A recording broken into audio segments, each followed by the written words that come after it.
Happy November, everyone! Welcome to Falls Count Anywhere on the Rhode Island Broadcasting Network. Erik Dunn here from Bridgewater, Massachusetts. Hope everybody is doing well. I'll be giving some Erik's thoughts about some non-wrestling news about WWE towards the end.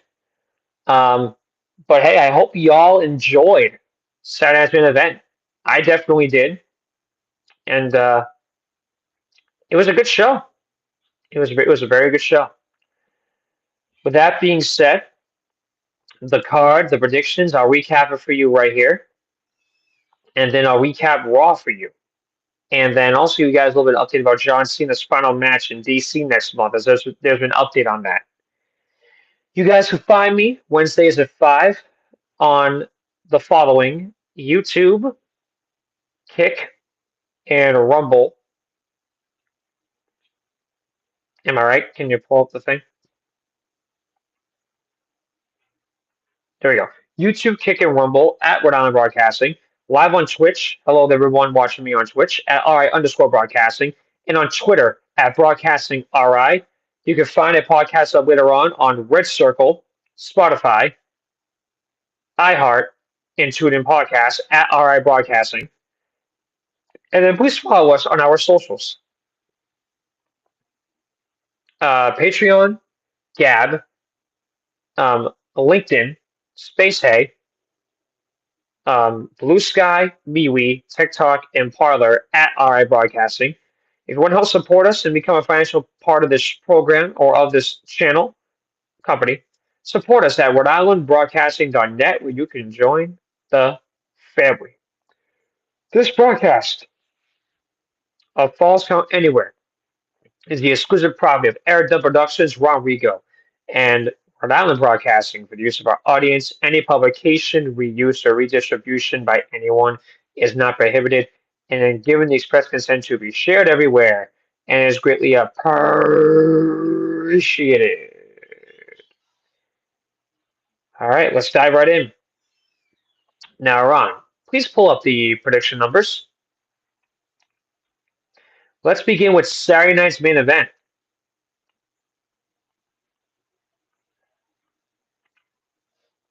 I think I may have gotten wrong on this one. But let's find out. Going in order. The opening match. Cody Rhodes defending the WWE title against Drew McIntyre. But there was a last-minute stipulation that was added. If Cody gets counted out or disqualified, Drew McIntyre would be champion. Although he had given up his championship advantage, Rose powered through and got the victory. After the official got taken out, McIntyre took the title into the ring, and the champion DDT'd him onto the goal and then hit him with the crossroads. So, Ron, I believe you and I got Cody, right?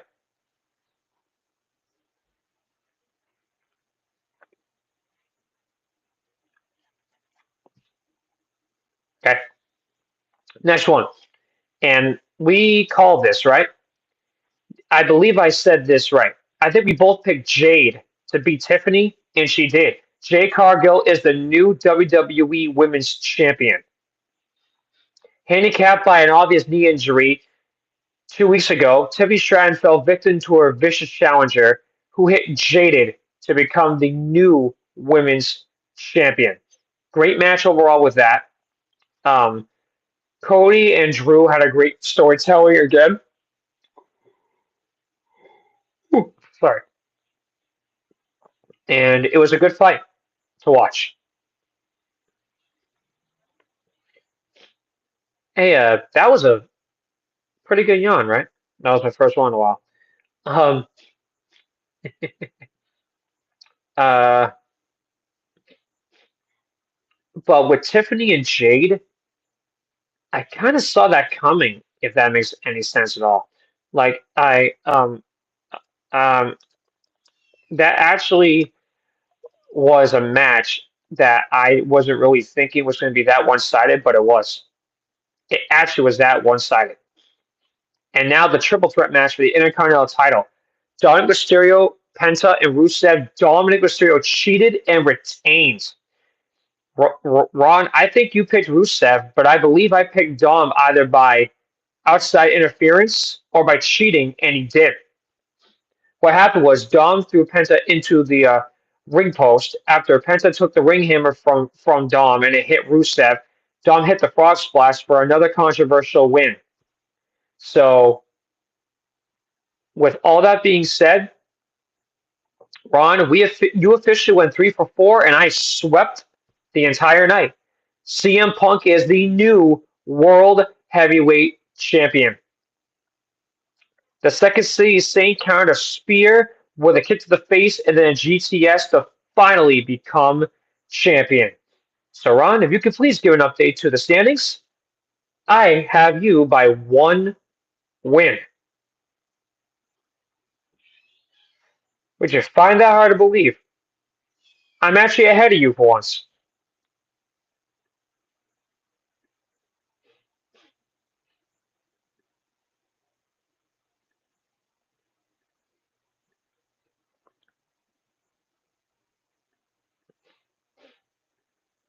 Yep, I have you by 1 with 2 PLEs left. Survivor Series and next month's Saturday Night's main event. Speaking of that, let me give you guys this update. John Cena made the announcement during Saturday night that there will be a 16-man tournament to decide the final opponent of his career in DC.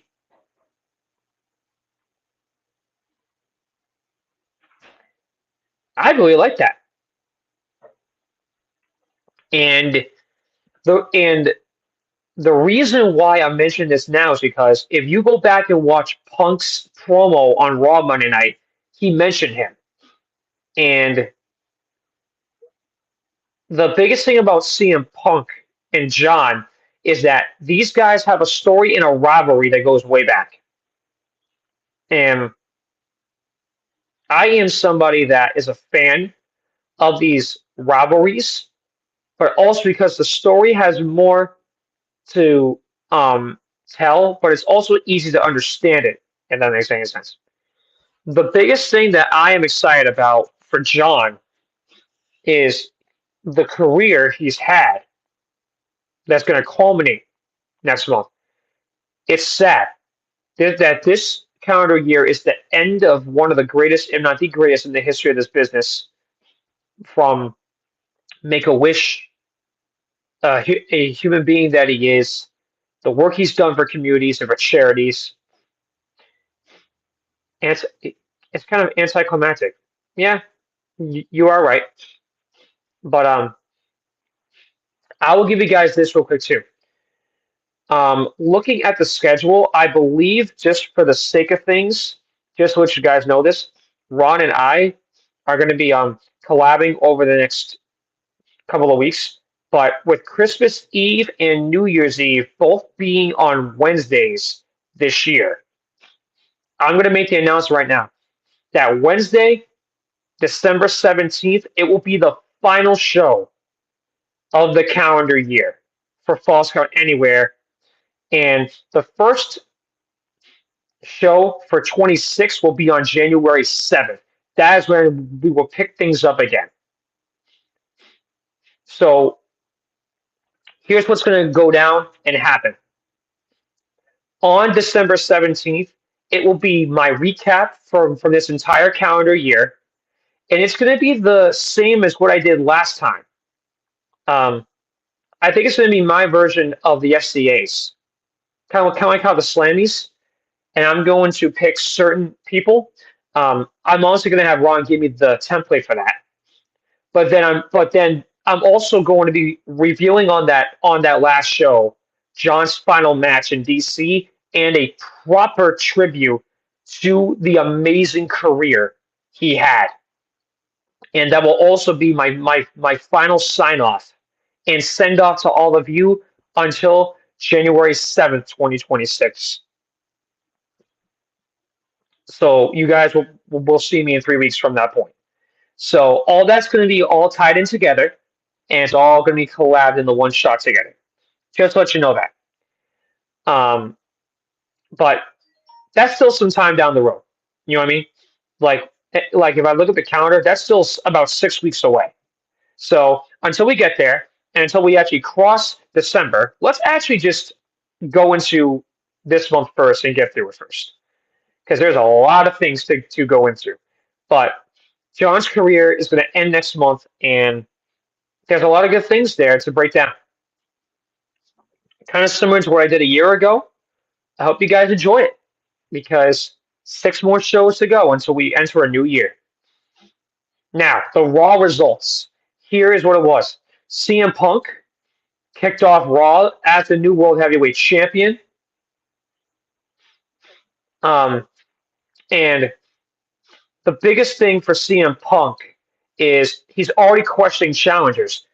The only thing is this: I'm not certain. I really don't think it's going to be Survivor Series. I really think it's going to be War Games. I think for some reason it's going to be him and Roman Reigns captaining a team against the Vision. That's the big thing. Um, he was also listing certain individuals that he wanted to name as challengers. So he listed guys like Dominic Mysterio, AJ Styles, Sheamus, John Cena, maybe giving Jay a rematch. But then Logan Paul came out of nowhere, who is not deserving of a title shot at all, by the way, just so you know. I don't think he's done anything to even deserve a title shot yet. Um, and then the Vision came out to attack, and the issue was that Logan Paul was still a heel. I don't know why he even thought of doing this. He was going to try to fed off the Vision, but then he got tsunami'd. Punk came in with a chair. And then Roxanne Perez, Raquel Rodriguez, the Judgment Day defeated Stephanie Vaquer and Nikki Bella. Penta defeated El Grande Americano. Rey Mysterio returned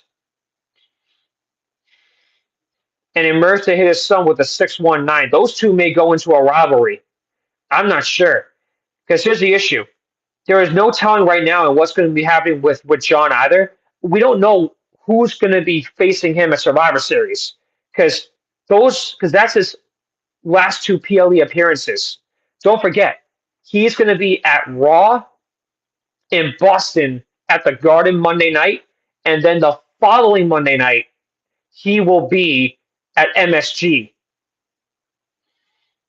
Boston, so TD Garden, Madison Square Garden, Petco Park, and Capital One Arena. Boston, New York, San Diego, DC. Those are the final 4 appearances for John's career and of his retirement tour.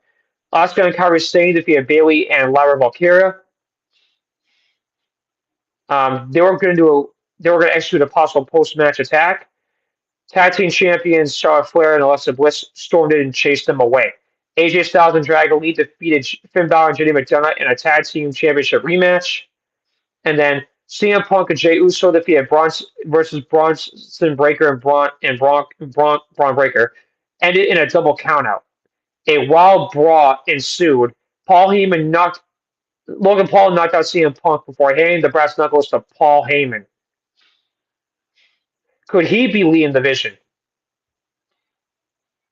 Which I think doesn't make any sense to me, because Paul's a complete you know what. But oh well. You know what? Like we'll see what happens. However, with all that being said, that is everything I have for you right here. SmackDown results from this Friday night. Next week's Raw from Monday night, and anything else about Survivor Series. Both Pauls are a joke. They are. So here's the Erik's thoughts I'll give you. For those of you in Patriots Nation that watched the Falcons from this past Sunday, very close. A lot closer than I thought it was going to be. How about that missed extra point, huh?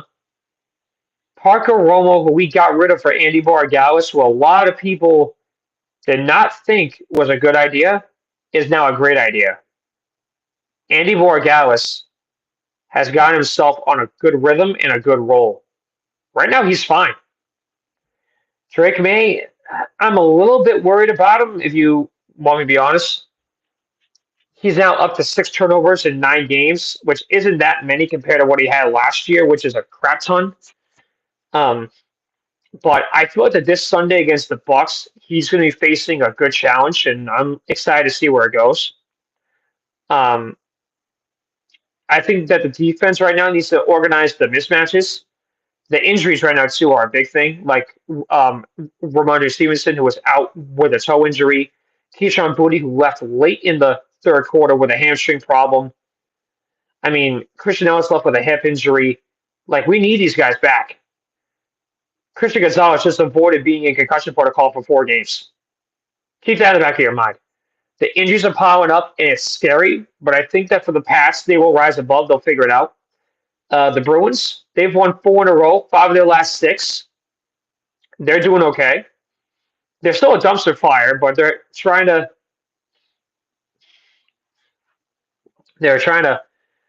put it out a little bit. Celtics, they're a mess. I don't know what's going on with them, but the C's are just horrible right now. Um, and then in Red Sox news, Alex Bregman just opted out of his contract. Jaron Duran is signed for next year. Trevor Story did not opt out. He's coming back. I think the big thing right now is for the Patriots. They have a lot going for them. A&2 is a possibility. We'll see what happens.